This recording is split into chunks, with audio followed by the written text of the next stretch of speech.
네, 안녕하십니까. 오늘 주식 클래스 마감 시간입니다. 오늘은 제가 제목을 두 개를 적어 놨네요. 하나는 증시는 산후통. 제가 산후통을 알 리는 없겠죠. 하지만 이제 배가 불렀다가 다시 이제 원래 11자 복권으로 가는 과정이겠죠. 두 번째는 외국인 기관이 명절 준비 들어갔나? 외국인은 주식을 조금 사는 것 같은데 어제 오늘 조금 시장이 쉬면서 바뀐 게 있어요. 자, 그 이야기를 좀 하면서 어떻게 방향을 잡아야 될지 함께하는 시간을 갖도록 하겠습니다. 자, 지수를 먼저 하나 바라보게 되면, 네, 이 코스피 지수인데 이제 여러분들 자주 보시다 보니까 좀 알 수 있을 것 같아요. 이틀 연속 약간 음봉이 나왔고, 근데 9거래일 연속 상승을 했었죠. 네, 그럼에도 불구하고 우리가 강조하는 포인트가 저점 대비 10%가 상승한 2365입니다. 그리고 가만히 보니까 여전히 계속 실선이 있는데 이게 여러분 아시겠습니다만은 우리나라가 고점을 형성했던 2021년 6월 25일 3300포인트 이후에 하락 추세선을 제가 세팅을 해둔 거죠. 예, 거기서 근데 이런 자리를 최근에 접어들어서 지난해 11월 달 그리고 12월 초에 한번 갈까 하다가 실패했었는데 과연 실패하고 다시 고꾸라질지 아니면 이번에는 돌릴지 큰 기로에 있는데 결론부터 말씀드리면 저는 돌릴 것 같습니다. 왜 그러냐면 요때 들어왔던 요 힘하고 지금의 힘이 내용이 다르기 때문입니다. 시장의 힘, 외국인의 힘에서 말이죠. 그 관점을 보시 그리고 재료의 노출 강도를 봤을 때 확연하게 11월 중순에 외부적인 요건, 환율, 국채금리, 중국 모멘텀 이런 걸 다 감안했을 때는 충분히 돌려갈 수가 있는데 제가 산후통이라고 표현했잖아요. 네, 여러분들 이제 뭐 산후통이라는 표현 자체 이제 표현하다 보니까 그러니까 그냥 배가 나왔다고 좀 생각을 해볼까요? 우리가 이제 뭐 살다 보면 배가 나올 수가 있어요. 자, 그래서 이제 주가가 이렇게 가는 기본적인 우리 척추가 있는데 어느 날 내가 과식을 해가지고 이렇게 올라갔습니다. 그러면 시장 관점에서 이거를 5이동 평균선이라고 이야기를 하고요. 5일선이라는 표현이 맞겠죠. 지금 보고 있는 검정색이 될 것 같습니다. 그리고 이제 이 주가가 움직였는데 외국인들이 열심히 사다 보니까 배가 불렀어요, 이렇게. 근데 주가는 습관적으로 평균에 회귀하고자 하는 욕구가 있습니다. 평균. 그래서 주가는 거는 어떤 사이클을 가지고 올라갔다 내려갔다 올라갔다 내려갔다 이렇게 하는 거죠. 그렇게 왜냐면 많이 오르게 되면 누군가는 팔고 싶을 거고 또 누군가는 기다렸다 사고 싶을 거란 말이에요. 팔고 싶은 사람은 물량을 팔게 될 것이고 기다렸다 사고 싶은 사람은 매수를 하지 않겠죠. 그러면 거래가 감소하는 속에 수렴하는 과정이 나오는데 자, 그렇게 놓고 봤을 때는 시장 같은 경우는 결정적으로 이렇게 우상향하는 과정에서 내가 원래 일자로 들어오게 되면 대부분 같은 경우 여기서 약간 바로 꺾이는 경우보다는 약간의 과정을 거치게 됩니다. 그럼 우리는 어떤 걸 배웠냐면 시장이 이렇게 올라왔다고 그랬어요. 5월선과 보시면 5월선과 21선이 골든크로스가 나오면서 계속 시세를 뿜어갔고 그럼 이때는 역배열에서의 반등이었습니다. 그리고 5월선이 60선을 뚫으면서 일정 부분 슈팅이 납니다. 슈팅이 나고 통상적으로 그 다음 과정에서 21선이 올라오는 과정을 위해서 일시적으로 시장은 이렇게 조정을 보이게 됩니다. 근데 아이러니하게도 이러한 조정을 보일 때는 수급에서 그 누군가가 약간 힘없는 작업을 하게 됩니다. 그래서 내용을 조금 보게 되면 실제적으로 이번 주 수급인데 외국인들이 지난주만큼 사긴 삽니다. 근데 확실하게 어제보다 3,000원미도 쭉 좀 떨어지죠. 근데 여기까지는 괜찮아요. 근데 외국인이 이렇게 9거래일 연속 패시브 자금 시가총액을 사주면서 기관들 쪽에서 금융투자 말고요. 기관들 중에서 시가총액 상위에 베팅하는 세력들이 있었습니다. 그 친구들은 바로 우리가 말하는 펀드 성격의 투신과 연기금인데 이 친구들이 명절 준비에 들어갔다는 겁니다. 어느 정도 이틀 연속 매도세가 나와버리니까 외국인 혼자 열심히 산다고 하더라도 한계가 있는 거죠. 그래서 시가총액 관련해서 봤을 때 종목들의 상승 탄력성이 확연하게 떨어져 버립니다. 빠지는 건 아닌데 떨어져요. LG전자 루머라고 했음에도 복원이 안 됩니다. 그는 왜 그러냐면 이제 기다리는 거죠. 배가 불룩했으니까 이렇게 생각할 겁니다. 배가 이렇게 불룩해지게 되면 일정 부분 올라갔던 세력들은 여러 가지 생각을 하게 됩니다. 생각과도 빨리 오르니까 그럼 조금 팔고 싶다. 또 아니다 나는 생각할 때 팔고 싶다고 하면 팔고 싶다 물량이 좀 나올 거고 어떤 사람들은 이런 생각을 할 겁니다. 어떤 생각을 너무 올라서 나는 조정이 오면 사야겠다. 그러면 팔고 싶은 호가가 있으면 팔고 싶은 물량이 있으면 올라가다가 때릴 거고 자 때리게 되는데 실제적으로 많이 때리는 건 아니야. 그러면 많이 때리지 않는다 그러면 사주는 세력이 팍팍팍 사주면 되죠. 근데 일관이 이렇게 합니다. 나 설 쉬고 살래. 그리고 지수가 단기적으로 10%나 올랐어. 그리고 여러 가지 생각을 할 겁니다. 나쁜 건 하나도 없어. 환율도 좋고 이제 테슬라도 올라. 중국도 견주하고 돈 가격도 올라. 나스닥도 올랐어. 특별히 악재가 없어. 실적이 나빠도 올랐어. 근데 그런 생각을 하고 있는데 그네들의 매매는 조금 달라요. 실제적으로 오늘 코스피 시장에서 움직였던 상승 업종을 보면 코스피 상승 상위 입종이 섬유의복입니다. 옷. 너무 그냥 너무 막연하지 않아요? 일정 부분 실적 기반 관련주가 움직인 거죠. 그리고 운수창고, 비행기죠. 항공주죠.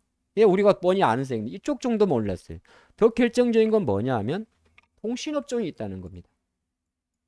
대표적인 방어주죠. 그럼 코스피 쪽에서는 정말 큰 자금들이 뭔가 외국인이 삼성전자도 산 것 같고 합니다만은 실제적으로는 같이 사주는 세력도 없고 일부 팔고자 하는 사모펀드나 금융투자가 있었기 때문에 약간 늘어진다는 겁니다. 근데 코스피 이렇게 보면 답이 안 보여요.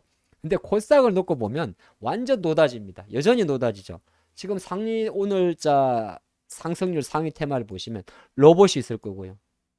운송이 있을 거고 스마트 팩토리 있습니다. 근데 로봇이란 게 협동 로봇, 서비스 로봇이 있다면 확대하게 되면 결정적으로 공장 자동화까지 이어지니까 당연히 스마트 팩토리 관련주가 움직이겠죠. 여기에 빅데이터가 있습니다. 이제 워낙 이제 AI 관련주 너무 좀 슈팅이 났는데 제가 보니까 움직이지도 않을 주식까지 움직였더라고요. 자, 그리고 이제 오디오 장비 쪽도 이는 반도체 장비겠죠. PG사 좀 움직일 거고 또 반도체 장비, 사이버 보안, 미디어 컨텐츠까지. 그러면 어느 정도 생각할 때 여기 나와 있는 섬유 업종을 제하고 나면 이건 약간 코스피와 결을 같이 하고 전부 다 경기 위축, 고금리, 중국 위드 코로나 뭐 별 상관없는 업종입니다. 앞으로 이제 지금은 당장 실적은 나오지 않지만은 이게 바로 고성장주를 말하거든요. 그러니까 시장의 결은 확연하게 이럴 효과를 가져가는 거고 그런 관점에서 우리가 조금 아이디어를 얻는다면 여기 보면 일부 종목입니다만은 폴디드 카메라 관련주나 카메라 모듈 관련주 쪽에서 매수가 들어옵니다. 그 말은 뭐냐면 여러 가지를 생각할 수 있는데 역시나 XR 글래스 관련주라든지 또는 자율주행 관련주라든지 그리고 2월 1일 날 삼성전자는 2월 초에 갤럭시 S23을 출시하게 되는데 그게 뭐 예전만큼 많이 나오진 않습니다만 일정 부분 조금 스마트폰 관련주, 갤폴드 5 관련주 쪽으로도 약간의 간헐적인 매수가 들어옵니다. 네, 그냥 스마트폰 하면은 뭐 별 재미없죠. 근데 폴더블이라는 스마트폰을 붙이게 되면 또 생각은 조금 달라지는 거고. 그런 관점에서 시장은 약간 이미 주가 있는 섹터가 있고 이제 뭔가 조금 순환적인 차원으로 들어오는 것도 있습니다. 그래서 코스닥 중소형주들은 계속 코스피 쪽에서 이렇게 재미없는 섹터가 올라갈 때는 계속 눈의 시각을 왼쪽으로 돌리셔야 되고 이게 이제 시장에서 확연하게 보여요. 어떻게 보이냐면 아마 이런 화면 잘 안 보셨을 건데 외국인이 오늘 주식을 샀어요. 근데 그네들이 산 게 딱 네 가지입니다. 섬유의복, 유통, 통신, 금융, 증권, 서비스, 뭐 의료증이 있는데 전부 다 재미없는 쪽이죠. 시장 지수와 관련 높은 전기전자 업종 사긴 샀습니다. 270원. 근데 주가 내려버렸네요. 0.7%. Why?